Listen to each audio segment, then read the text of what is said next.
For anybody that's looking to still get a pour of Kentucky Owl, and of course you're not going to be able to find it in the shelves when you come from Kentucky because that stuff was long gone within the week that it came out. So do you have the Kentucky Owl bourbon at your tavern that if somebody does come and stay with you, they can say, I've had it? We've got plenty of it. This episode of the Bourbon Pursuit Podcast is brought to you in partnership with thewhiskeywash.com, a lifestyle website for news and reviews for people who like whiskey and for those who think that a life without whiskey has no style. Thewhiskeywash.com. And we're back with another episode of the Bourbon Pursuit Podcast. My name is Kenny. We also have Ryan here, but I want to go ahead and just tell you we have Dickson Dedman on the show today, and Dickson is the owner-operator of the Beaumont Inn, and he's also a partner in Kentucky Owl, the latest bourbon craze that just hit. But before we go ahead and move that way, we'll say welcome back to the show, Ryan. How you been? I'm good, man. It's fall here in Kentucky, my favorite time of the year. A lot of bourbons coming out, football. Kentucky's Wildcats are winning. It's rare. Life is good, and my fantasy football team is kicking ass. So yeah, I was about to say, I'm pumped. Rare bourbon and rare football wins are happening right now in Kentucky. That's the crazy thing too. But you talked about fantasy football. I think that's one thing that I've always noticed when I get on these forums and look at it is the way things have changed in this new way that we're moving towards better bourbon and all these other things, and people are loving the gambling aspect of it. And so now I see a lot of people, at least a few months ago when they were getting their fantasy teams together, that instead of an entrance fee of $50 or $100, it's now basically like let's find a bourbon that's a $30 or $40 or maybe even $100 bourbon, and that's your entrance fee into the group. The bourbon league that I'm in is really cool. It's really kind of more laid back. We wagered about a $50 to $60 bottle of bourbon, and it's kind of be approved by the group as, a good bottle, like, a Weller 12 or a Four Roses barrel pick or something like that. So it's pretty cool. And get your bird dog out of here. Exactly. Yeah. and so I think the winner there's 10 people in the league. The winner gets 6 bottles. I think second gets 3, and then third gets 1 or whatever. So that'd be a pretty cool win to get 6 pretty awesome bottles of bourbon, at the end of the year. Now, the other thing is, so you put up this bottle of bourbon. Now, who's stopping you from cracking that open during the season? Or like your team loses and you just know you're not going to win the fantasy league, and you just say screw it and you go ahead and open it up. So are they all sitting at somebody's house like they're like the whatever the commissioner for the league gets to hold all the bottles till then? We made a mistake. We did not appoint a treasurer to hold these bottles safely until the end of the season. So I'm hoping that I can trust these guys that, at the end of the year, they'll be ready to pony up their losses, because I'm definitely going to win. No, I'm kidding. Oh, man. I'm excited about our guests. We did a review for Kentucky Owl. I wish we'd saved it for before this. It was we got the batch 2 and we really enjoyed it. And I'm excited to talk to Dixon. Because this bourbon is my kind of bourbon because it's the wise man's bourbon. Yeah. So it makes me feel wise that I drink it. But yeah, excited to have Dixon on. Yeah, definitely. So let's go ahead and we'll open this up. So Dickson Dedman, welcome to the show. Thank you for having me. I'm honored to be somebody you feel is worthy to interview. What we try to do is we try to round out everything about Kentucky, with bourbon, and then you have a good mesh into there as well as you have a lot of things that go into the tourism industry as well. So I totally want to start talking about, first, let's talk about you, right? Give everybody kind of a level set of who you are and what you've been doing and kind of what's led you up to this point. Well, sure. I'm the 5th generation of my family to operate the Beaumont Inn here in Harrodsburg. 1919 is about the year that my great-great-grandmother was fully operational with a restaurant and the guest rooms. She bought the building in 1916. It was a college that she had graduated from, a women's college, and not knowing what she was going to do with it, she kind of turned it into an inn, and kind of here we are. It's been handed down. My father and mother are still involved when they want to be, and then we'll go weeks without seeing them, and it's kind of in my hands and in my lap right now. I've lived here or within a mile from here my whole life, aside from the 4 years I spent in South Carolina in college, for the most part because I needed to get far enough away that if somebody didn't show up for work on a Friday night, my dad couldn't call me and say, hey, get in here, you're frying chicken tonight or whatever. So I spent 4 years at Wofford College in Spartanburg, South South Carolina, and graduated on Sunday, and was back to work on Thursday, and have been here since. And it's very traditional Kentucky 1845 property that we're in, and we now have 3 restaurants. But our main dining room was just awarded a James Beard Award as an America's Classic for kind of our longevity there, and so that's kind of my day to day. That's what I do is kind of just try to keep this thing going. So let's talk about your bourbon. What kind of got you into dealing with the Kentucky Owl brand? Like, I guess, where did that stem from? Are you talking about the brand itself? Yeah, well, I mean, is family history, and then what led you to even, reinvigorating it? It's one of those things that's just, it almost, for me personally, feels like, something magical that happened, something that is like stars aligned. Kentucky Owl was a brand that was produced from about 1879 to about 1917 by my great-great-grandfather, C.M. Dedman.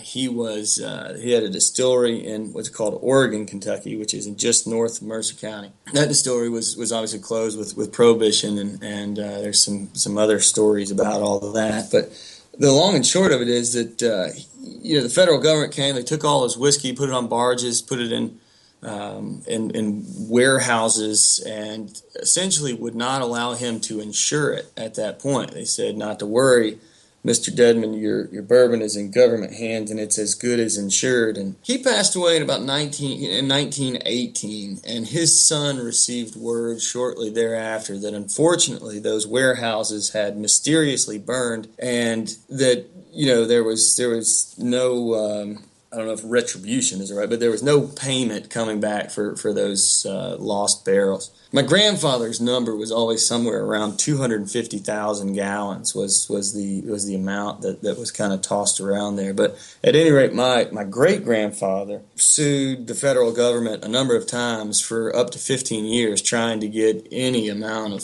of money back for that, and they never received the first dime. It was always one of those things that everybody talked about. He always talked about bringing it back. My grandfather's great line was always when he won the lottery. It wasn't if he won the lottery, but when he won the lottery, he was going to first buy a limousine and second start up the family bourbon again. And he passed away in 2003 without that happening. It's always been a dream of my dad's, and my family still owns the property where the distillery was. We grew up camping out down there. We built a little cabin down there. We played down there as kids, running around on the foundation of the old warehouses and stuff. And so, it's always been kind of a part of family history, always something that we've wanted to do, but, never, it was just always kind of, out there and unattainable. It's really, part of that is because it takes a pretty substantial investment, and part of that's because it's a really hard thing to do. I tell people all the time, if I had to do it myself, I got a better shot at getting to the moon with the stuff that's in my garage than I do getting through all the legal paperwork and red tape and all the nonsense that you have to file and everything. It's just, it's unbelievable. There's a friend of my contemporary of my father's in the innkeeping business. They've been serving on boards together since the early 80s, and he's got an inn in Northern California in Eureka.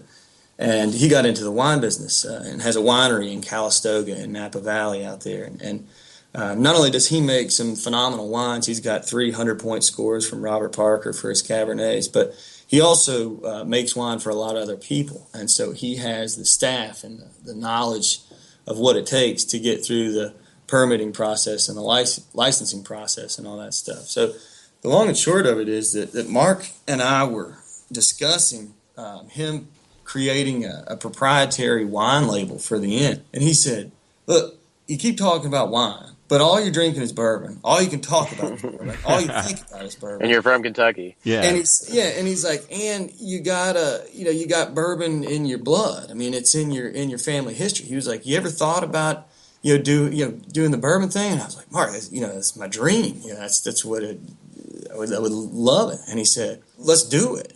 After I kind of picked my jaw up and stuff, he kind of said, look, I can take care of this part of it. You find it, you make it, you get it done. We'll come out and get this thing going. And so we literally beat the bushes for, 18 months or so. And that's how, kind of we got the ball rolling. It's just been an absolutely unbelievable project. It's so much fun. And it's also one of those things that, if it goes away tomorrow, if nothing ever happens with it, if another bottle never sells, I can always say I did it.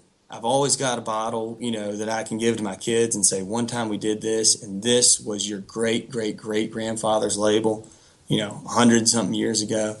It's a personal point of pride for me. I have no interest in being some bourbon don. I don't, consider myself even in the same realm as some of the accomplished and the people in the bourbon world that I don't want anybody to ever think that I have some opinion of myself as I'm just basically I fry chicken, I wash dishes, I had this opportunity. We think we make a pretty good bourbon.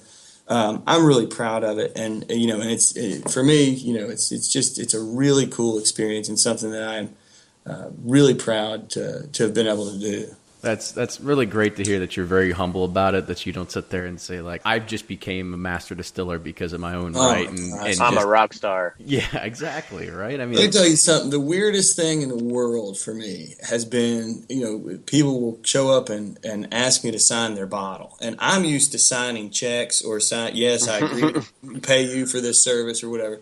I mean, it floors me. It floors me. It's so unbelievable to me. Yeah, I mean, it really is. So, I mean, talk about the brand just a little bit more, right? So, I guess why the tag name, The Wise Man's Bourbon? Is it just because it's an owl on there, or is there more to it? No, I mean, my two partners in this, Mark Carter and his wife Sherry. Sherry is a graphic designer, and she does websites and things like that. But what we did was we took the original Kentucky Owl label and updated it slightly. For one, the original owl on the Kentucky Owl bottle looked as much like a field mouse as it does an owl. So we got to do something about this owl. And she redesigned the lettering, the script. But if you look, the original said Kentucky Owl, Kentucky Straight Bourbon Whiskey, the Wise Man's Whiskey. So that's an original slogan that we just chose to call it the Wise Man's Bourbon instead of the Wise Man's Whiskey. But we, from the label on, they are very similar. Mm-hmm. So, getting to the bourbon, what made you guys decide to go with the barrel proof offering instead of like a 90 proof or 100 proof that's more palatable? But to some people, to the common folk, but to bourbon connoisseurs, we really appreciate the barrel proofs. I'm a barrel proof guy myself. And I think with where we wanted to be with this brand and what we wanted to do, barrel proof was the only way to go. One of the things that we're doing with everything is we're double barreling, but we're double barreling much earlier. We're not finishing in a new barrel for 18 months, 2 years. The first two batches that have been out at 4 years old, they were dumped, and then they were then we had new charred white oak barrels refilled with that 4-year-old product, and we did it barrels of differing char levels. And so part of what's been really fun about this is kind of it's starting with 14, and then for batch 2, I was working with 9, but we're working with 9 barrels of differing char levels. And you can't imagine, when we're working on such a small scale, you can't imagine how different, you can't believe, I should say, how different 2 barrels of identical distillate will taste after 4 to 5 years in barrels of different char levels. And they just, and so part of what we were doing, part of what we were trying to create, these very, these unique batches of different blends of barrels from different char levels and things like that. Number one, that a lot of that's kind of lost if you take it from 117 and knock it down to 90, then how much of that uniqueness is there? But number two, with where we wanted to be, the last thing I wanted anybody saying was, here are these guys coming out with this new brand, charging this ridiculous amount of money, and they're watering it down to 86 proof so that they can sell X number of cases so they can put X number of bucks in their pocket. And the reality is, I felt like to get and do what we wanted to do, that the only way to do it was to do a barrel proof expression. And I have nothing against any other brands, but for us, I didn't want anybody to think we were trying to hide something. We were trying to water something down. We were trying to stretch it. We wanted it to be the real deal, and you let the consumer decide if they want to add a little water. So the other thing about, I guess, can you talk? I mean, because you talked that you had 9 barrels. So I mean, this is like a real small batch blend, then, right? We probably have 100 to 120 maybe barrels from 9+ years old all the way down to 6 months old. But for batch 2, I was working from 9 particular barrels, and so I started with a blend of all 9, a blend of and I started really with about 24 different blends of different barrel combinations, and worked it down to about 5. Took those 5 to a lot of people whose opinion I value, people in the industry, people who ask me not to mention their names, but people who it's not like we just kind of willy-nilly did this on our own. We took it to some pretty high-profile people and had them take a look at a lot of this stuff, and the one that we kept settling on was this batch 2, or the blend that became batch 2, and that was a 6-barrel blend. So we didn't use all 9. We just selected 6 of them. There are 3 of them from the char 4 and 3 of them from the char 5. And it was that blend for me again and again and again and again. And I would do it blind, and it was that particular one that really stood out to me and to most people, to be honest with you. And so reiterate what you did, right? Because I want to make sure that I understood that correctly, is that you took these barrels and then you dumped them and then you put them back into new charred barrels. Is that right? Yeah, I think it was about 19 barrels or so that we dumped at 4 years old. So this is about 5.5 years ago. So we dumped them, and that filled 14 new barrels, and they were all different char levels. We kind of experimented with a few of them, some pretty low. We had a few 2s, a few 3s, a lot of 4, a lot of 5, and a handful of 6. Those 14 barrels were what we've been using, what we used for batch 1 and batch 2. We had the combination for batch 1 was a blend of 5 barrels, 1 from each char level, so a 2, 3, 4, 5, and 6. And then, so you take those 5 out, we had 9 left, and so a year later, working from those 9, the blend that we chose was 6 of those 9. So I guess the one thing that you'd always think of when you think of any brand, there's usually some sort of like consistency when you go and you pick up a bottle. Now, are you trying to figure out, I haven't opened up my batch 1. I have a bottle of batch 1 I was actually able to get my hands on, but I haven't cracked it open. So, I mean, is there a big difference between batch 1 and batch 2? And then when you think of batch 3, are you Batch 1 and batch 2 have similarities. The way it's looking right now, batch 3, and we have a lot of different distillate. I don't mind telling you, I've got some wheated product that's been double barreled that is absolutely out of this world. It is phenomenal. And so, each batch, batch 1 and batch 2 are similar. Batch 3 could potentially be a completely different animal altogether. And that's what we're trying to do. Each batch, we're not looking for specifically trying to recreate each batch. Each time we do it, it'll be a different expression and could be a different expression altogether. So I guess for anybody out there who's listening to this and is thinking to themselves, like, what the hell are they talking about? I've never seen this stuff on the shelves before. If this is a Kentucky-only release, and the only way you can get it outside of Kentucky is, of course, through a secondary market or through your best friend that lives here that was nice enough to go and wait in a line and get you a bottle.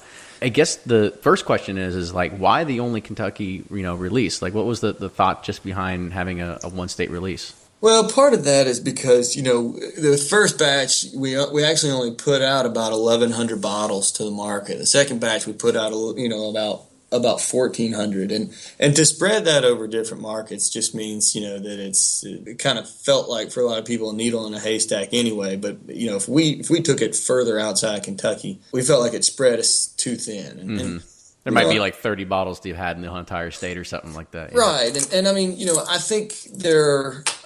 Kentucky is bourbon. I mean, we wanted to start this in Kentucky. We'll go outside Kentucky as we get some more barrels that come of age. It was important to us to almost be exclusive to Kentucky to get this thing started. And I know there are some others, but that don't. But there are other products that I'm sure that are now exclusively just released in Kentucky. That's just kind of and when you look at some of those boards and stuff, I mean, there was a store in Lexington.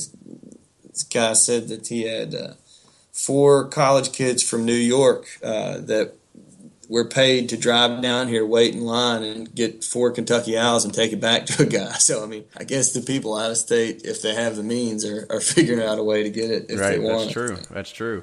So, I mean, I guess how does that make you feel, right? To kind of know that your brand is, exploding to the point where people are in high demand for it. This is all we kind of look at. This is probably a bubble that's going to burst at some point, but right now it's hot, right? And so, I mean, how does that make you feel? It's almost a surreal feeling, because for us it's very much a hands-on thing. I mean, I pull samples from barrels at least once every couple months, and we go through, we design the label, we do, we're there for all the bottling, we see it going, and all that stuff, and that's it's so much fun. And then you see it come out, you look at it and the way people talk about it, and the way people chase it, and the way it goes, and you're sitting there thinking, my gosh, it's surreal. It really is, Mm-hmm.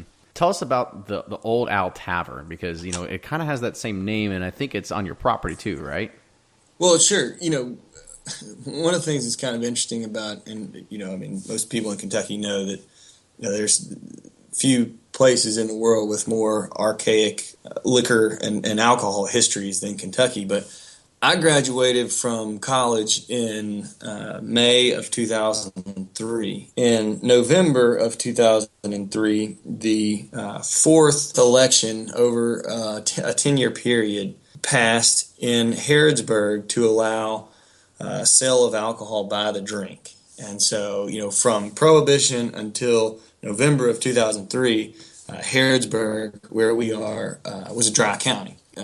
November that passed. In March of 2004, we immediately started construction on one part of the building to put in the Old Owl Tavern. And the owl, the owl is taken. The name is taken from that same distillery.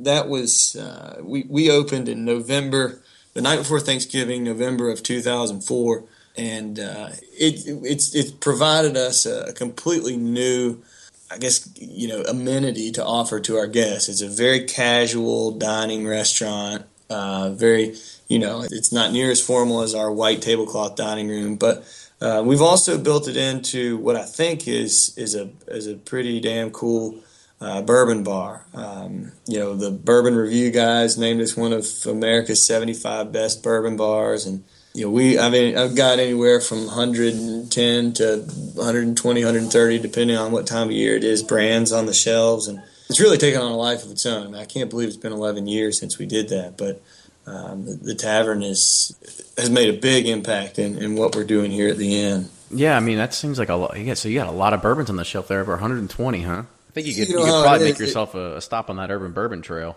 We've partnered up big time with the Kentucky Bourbon Trail. We're a sponsor. We're one of the handful of properties that they recommend for as an overnight accommodation, because for the trail itself, we sit right in the middle. Each of the distilleries are really within less than an hour from us, and so we're really centrally located, and that's been a huge part of our business here lately is partnering up with and all that's going on with the Bourbon Trail. Well, that's fantastic to know, because we've gotten a multitude of messages of people that send us emails, and they say, we're actually going to go and check out the Kentucky Bourbon Trail after listening to this podcast. And for the longest time, we've always kind of said, well, the best place to probably go is Louisville, because you're kind of in the middle between Lexington. You can either go east or west, depending on which way you want to go, and go to all these different distilleries, because you can only choose really one. But now I'm glad to hear that there's another good location that, of course, is you have your kind of like your bed and breakfast kind of scenario, where it's you have your restaurants, you have everything that you would need there, all your amenities at home.